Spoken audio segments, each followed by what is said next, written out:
तो welcome to your teacher classes. और बच्चों आज हम लोग प्रश्नावली 10.3 का प्रश्न 7 बनाने जा रहे हैं। ठीक है, प्रश्न 1 से लेकर 6 तक पिछली वीडियो क्लास में हम लोग बना चुके थे। आज हम लोग क्वेश्चन नंबर 7 बनाएंगे।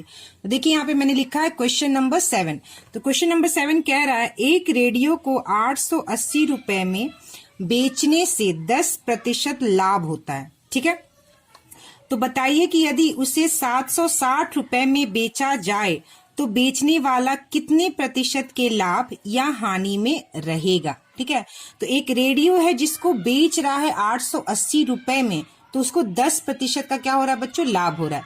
तो यहाँ पर विक्रय मूल्य हमें दिया हुआ है। विक्रय मूल्य कितना दिया गया बच्चों, 880 रुपए। ठीक है, लाभ प्रतिशत में हमें दिया गया 10%। ठीक है, तो बच्चों यहाँ पर हमें निकालने के लिए कि जब हम उसको 760 रुपए में बेचेंगे तो हमें कितना लाभ या हानि होगा।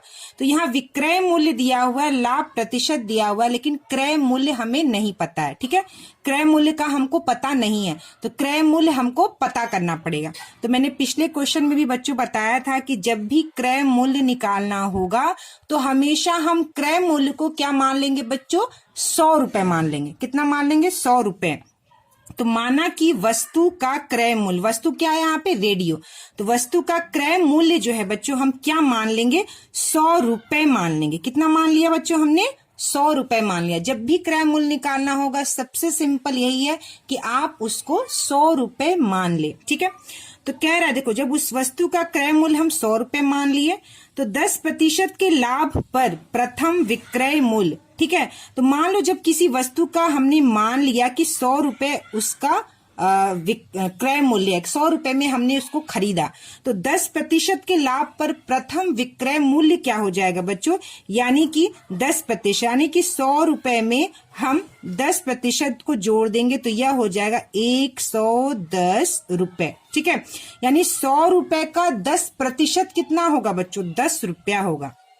ठीक है, 100 रुपए का अगर आप 10% निकालें तो वह 10 रुपए होगा। कितना होगा, 10 रुपए। तो 10% के लाभ पर, यानी 100 रुपए का 10% 10 रुपया होगा, इसलिए हमने इस लाभ को इस में जोड़ दिया तो हमारा क्या निकल गया, विक्रय मूल्य कितना निकल गया, 110 रुपए निकल गया। तो देखिए बच्चों, जब हमारा क्रय मूल्य 100 रुपया है तो विक्रय मूल्य कितना है बच्चों, 110 रुपया। तो इस तरह से हम क्या करेंगे, प्रश्न को आगे करेंगे कि जब विक्रय मूल्य, ठीक है, विक्रय को मैंने वी डॉट और मूल्य को मैंने मू डॉट लिखा है। ठीक है, इसका शॉर्ट फॉर्म लिखा है, विक्रय मूल्य का शॉर्ट फॉर्म। तो जब विक्रय मूल्य कितना है, 110 रुपए, जब विक्रय मूल्य 110 रुपए है तो क्रय मूल्य कितना है बच्चों, हमारा क्रय मूल्य, ठीक है, क्रय मूल्य है हमारा बच्चों 100 रुपए। देखिए यहाँ पर जब हमने 110 रुपए निकाला विक्रय मूल्य को, तो जब हमारा विक्रय मूल्य 110 रुपए है तो क्रय मूल्य कितना है बच्चों, हमारा 100 रुपए है। ठीक है, फिर हम लिखेंगे जब विक्रय मूल्य 1 रुपए है, जब विक्रय मूल्य 1 रुपए है तो हमारा क्रय मूल्य जो है बच्चों वो कितना हो गया, 100/110 रुपए हो गया। ठीक है, अब क्या कह रहा है कि 880 रुपए विक्रय मूल्य। ठीक है, तो यहाँ पे लिखेंगे जब विक्रय मूल्य हमारा 880 रुपए है तो हमारा क्रय मूल्य कितना होगा, तो हमारा क्रय मूल्य होगा बच्चों 100/110 गुना 880 रुपए। ठीक है, तो 1 शून्य से या 1 शून्य कट गया, 11×8 = 88, यानी 100 गुना 8 बराबर 800 रुपए। ठीक है, तो हमारा 800 रुपए क्या निकल गया बच्चों, यह हमारा निकल गया क्रय मूल्य। क्रय मूल्य हो गया हमारा 800 रुपए। ठीक है, क्रय मूल्य क्या हो गया हमारा, 800 रुपए। तो देखिए बच्चों, ये जो हमने क्रय मूल्य 800 रुपए निकाला, इसको हम लोग सूत्र से भी निकाल सकते हैं। ठीक है, तो क्रय मूल्य का जो सूत्र होता है वह होता है विक्रय मूल्य गुना 100/100 प्लस लाभ प्रतिशत। ठीक है, तो इस सूत्र में अगर हम जो दिया गया उसको अगर रखेंगे तो हमारा यह क्रय मूल्य निकल जाएगा। देखिए क्रय मूल्य बराबर यह विक्रय मूल्य, विक्रय मूल्य यहाँ पर देखिए बच्चों, यहाँ पर हमें 880 रुपए विक्रय मूल्य दिया हुआ है। ठीक है, तो हमने विक्रय मूल्य की जगह 880 रुपया गुना 100 बटे 100 प्लस लाभ प्रतिशत कितना दिया गया है बच्चों हमें यहाँ पे। देखिए लाभ प्रतिशत 10% है, तो हमने क्या किया बच्चों यहाँ पे 10 को जोड़ दिया। तो 880 गुना 100 बटे 110, 100 में 10 जोड़ेंगे तो ये 110 हो जाएगा। शून्य से यह शून्य कट गया, 11 से ये 80 बार में 880 कटा। ठीक है, तो 80 गुना 10 बराबर 800 रुपए। देखिए बच्चों, ये मैंने अभी जब लिख रही थी, ये मैं समझा रही थी, तो वीडियो में एकाएक आवाज काफी कम हो गया था, इसलिए यहाँ पे लिखा हुआ मैं फिर से इसको शूट कर रही हूँ, इसलिए यह लिखा हुआ है। ठीक है, हम लोग चलिए अब इसको आगे देखते हैं कैसे हमको आगे करना है। तो देखिए बच्चों, अब हमें यहाँ पे देखिए फिर से हम लोग देखते हैं कि प्रश्न में क्या कह रहा है कि 880 विक्रय मूल्य था, 10% के लाभ पर बेचने पर जो है उसको लाभ होता है 880 रुपए में जब बेचता है। तो कह रहा है यदि उसे 760 रुपए में बेचा जाए तो बेचने वाले को कितने प्रतिशत का लाभ या हानि होगा। ठीक है, तो यहाँ पे जो विक्रय मूल्य 880 रुपए था उससे हमने क्रय मूल्य 800 रुपए निकाल लिए। अब यहाँ कह रहा है अगर हम उसको 760 रुपए में बेचे, ठीक है 760 रुपए में बेचे, तो देखिए बच्चों मैंने यहाँ पे लिख लिया है क्रय मूल्य हमारा 800 रुपया निकल गया और विक्रय मूल्य जो है वो 760 रुपया कह रहा है कि 760 रुपए में अगर बेचे तो देखिए 800 रुपया क्रय मूल्य है और खरीदता है और 760 रुपए में बेचता है। तो यहाँ दिख रहा है साफ साफ कि 800 रुपए में खरीदे हैं और 760 रुपए में बेच रहे हैं, तो हमें क्या हो गया बच्चों, हानि हो गया। तो हम लिखेंगे यहाँ पर हानि बराबर क्रय मूल्य, ठीक है, माइनस विक्रय मूल्य। ठीक है, तो क्या हो गया बच्चों 800 माइनस 760, तो यह हो गया हमारा 40 रुपए, यानी कि 40 रुपए की हमें हानि होगी। ठीक है, अब हमको क्या करना है बच्चों, प्रतिशत में उत्तर निकालना है। तो हानि प्रतिशत बराबर क्या होता है बच्चों, हानि बटे क्रय मूल्य, ठीक है, गुना 100। तो हानि कितना है बच्चों में 40 रुपए का, तो हमने यहाँ 40 लिख दिया और क्रय मूल्य कितना है हमारा बच्चों 800 रुपए, तो यहाँ 800 रुपए लिख दिया गुना 100। एक शून्य से यह एक शून्य कट गया, एक शून्य से यह एक शून्य कट गया, 8 पचे 40, तो यह हो गया बच्चों हमारा 5%, यानी कि हानि प्रतिशत हमारा हो गया 5%।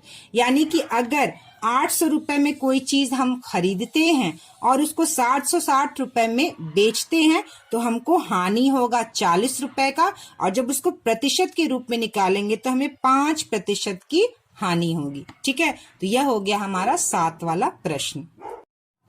तो इस वाले प्रश्न में जो है बच्चों यहाँ पे हानि यह प्रतिशत है। ठीक है, हानि प्रतिशत, यहाँ मैंने प्रतिशत का चिन्ह लगाना भूल गई थी, तो यह क्या है बच्चों, हानि प्रतिशत। ठीक है, बराबर हानि बटे क्रय मूल्य गुना 100।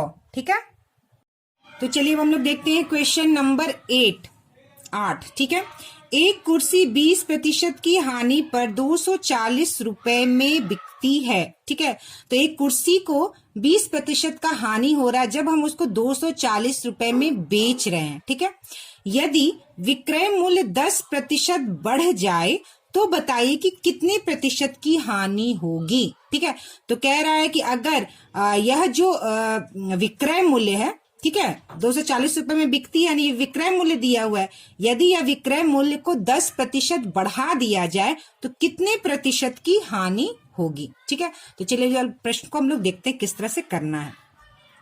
विक्रय मूल्य, ठीक है, तो विक्रय मूल्य जो है वो 240 रुपए कुर्सी का दिया हुआ है, हानि प्रतिशत में 20% दी हुई है। ठीक है, तो चलिए हम लोग इसको देखते हैं कैसे करेंगे। तो मैंने बताया था कि क्रय मूल्य को हम क्या करेंगे बच्चों, 100 रुपए मान लेंगे। ठीक है, जब भी हमें क्रय मूल्य निकालना होगा तो हम उससे पहला 100 रुपए मान लेंगे। तो माना कि क्रय मूल्य जो है वह कितना है बच्चों, 100 रुपए है। क्यों यहाँ पर 100 रुपए, क्योंकि हम इसको मान लेंगे। और देखिए यहाँ पर विक्रय मूल्य दिया हुआ है, हानि प्रतिशत में दिया हुआ है, तो हमको बच्चों क्रय मूल्य निकालना होगा। ठीक है, क्या करना होगा बच्चों, हमें क्रय मूल्य को निकालना होगा प्रश्न बनाने के लिए। तो क्रय मूल्य हमें जानकारी होगी तभी हम उसका हानि प्रतिशत में आगे निकाल सकते हैं। तो हम क्रय मूल्य को 100 रुपए मान लिए। 20% की हानि पर प्रथम विक्रय मूल्य, यहाँ प्रथम विक्रय मूल्य कहने का अर्थ है कि 100 रुपया जब हम उसका क्रय मूल्य माने हैं तो प्रथम विक्रय मूल्य निकालना होगा। तो 100 रुपए का 20%, तो 100 रुपए में जब हम कोई चीज खरीद रहे हैं तो उसका अगर हम 20% की हानि मान ले तो 100 का 20% कितना होगा बच्चों? 20 रुपया होगा। 100 रुपए का 20% 20 रुपया होगा। ठीक है, 100 रुपए, जैसे आप अगर इसको ना समझ में आए तो मैं यहाँ बता सकती हूँ, 100 रुपए का 20% कितना होगा? ठीक है, तो 100 का को हम गुना करते हैं, 20% को हम 20/100 लिख सकते हैं। तो 1 0 कट गया, यह 1 0 कट गया, 10 में 2 का गुना किए तो यह 20 आ गया। ठीक है, तो उसी तरह से साफ साफ हमको पता भी चलता है कि 100 रुपए क्रय मूल्य है और 20% की हानि, यानी कि 100 में से हमको 20% की हानि हो गई, हम इसमें से 20 घटा देंगे तो यह हमारा निकल गया 80 रुपए। कितना निकल गया बच्चों? 80 रुपए।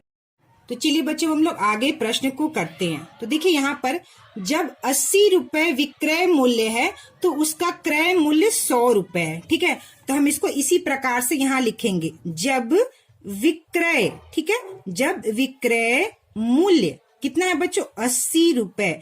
जब विक्रय मूल्य 80 रुपए है तो क्रय मूल्य, ठीक है, क्रय मूल्य जो है वह क्या है बच्चों? 100 रुपए है। कितना है? 100 रुपए, क्योंकि हम लोग यहाँ देख चुके हैं। ठीक है, क्रय मूल्य 100 रुपए है और उसको 20% की हानि पर उसका विक्रय मूल्य 80 रुपए है। तो जब 80 रुपए विक्रय मूल्य है तो क्रय मूल्य 100 रुपए है। उसी तरह से हम लोग आगे लिखेंगे बच्चों, जब विक्रय मूल्य 1 रुपए है तो क्रय मूल्य, ठीक है, क्रय मूल्य जो है बच्चों वह 100/80 रुपए है। ठीक है, कितना है बच्चों? 100/80 रुपए है।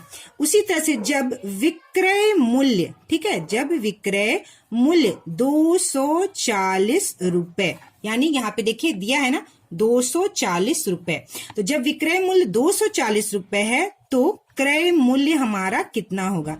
तो क्रय मूल्य हमारा होगा 100/80 गुना 240। ठीक है, 1 0 से यह 1 0 कट गया, 8 3 का 24, यानी कि 100 गुना 3 बराबर 300 रुपए। तो 300 रुपए क्या हमारा निकल गया बच्चों? क्रय मूल्य निकल गया। क्रय मूल्य क्या निकल गया बच्चों? वो बच्चों हमारा 300 रुपए। यह प्रश्न को भी हम फॉर्मूला में बैठाकर कर सकते हैं। तो देखिए बच्चों यहाँ पर जो क्रय मूल्य हमने निकाला 300 रुपए, यह एक नियम से, ठीक है, हम लोग इसको सूत्र से भी निकाल सकते हैं, यानी फॉर्मूला से भी निकाल सकते हैं। तो क्रय मूल्य बराबर विक्रय मूल्य गुना 100/100 माइनस हानि प्रतिशत में। ठीक है, तो यहाँ पर आप निकाल लीजिए, ये देखिए क्रय मूल्य बराबर विक्रय मूल्य कितना दिया है बच्चों हमें?